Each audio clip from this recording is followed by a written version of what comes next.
Good. This is running. Wonderful. For me, dyslexia is really an opportunity for you financially as a teacher, for your students, but I also think an opportunity for you personally as growth and also emotional joy. The joy I have seen in the eyes of teachers after 6 months teaching dyslexic students is nothing compared to teaching any neurotypical student. There's taking a student from here to here, yeah, cool. Taking a student from here to here, that's life-changing. Dyslexic students are usually labeled as lazy students, unmotivated students, disruptive students, class clowns as well.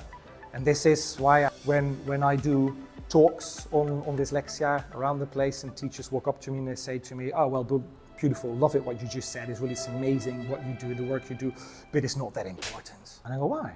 And I said, I've been teaching for 10 years. I might have seen 3 dyslexics. There are not that many dyslexics out there.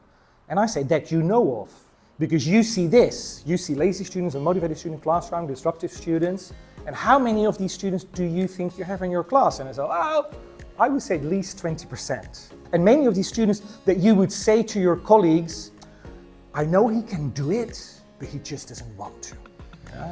Teachers that would tell my father as well, when we would go to school to get the end of year report, he'd say, yeah, he's got a 6. He could have got a 9 if he wanted to. Yeah? And that's what you hear over and over and over again when you're dyslexic. So if you look at this, and you look at this 20%, you go like, yeah, no, that more or less resonates with my younger learners and teenager, maybe young adults as well. I say, well, maybe this is where the dyslexics are. I'm not saying that all lazy, disruptive class clowns, etc. are dyslexic, so that's definitely not the case. But I am saying, if you have a student in your class that does have this behavior continuously, because everything that we talk about it has to be consistent, there might be a neurodivergence, might be a neurodivergence behind it. We're going to look at what dyslexia actually is. We're going to look at how do you recognize this, so how do I know? And we're going to look at what can I do.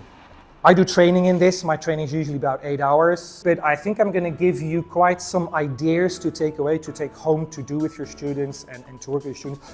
But most of all, for me, the most important thing is that people understand what dyslexia is. If only you could walk away later on and go like, thank God so.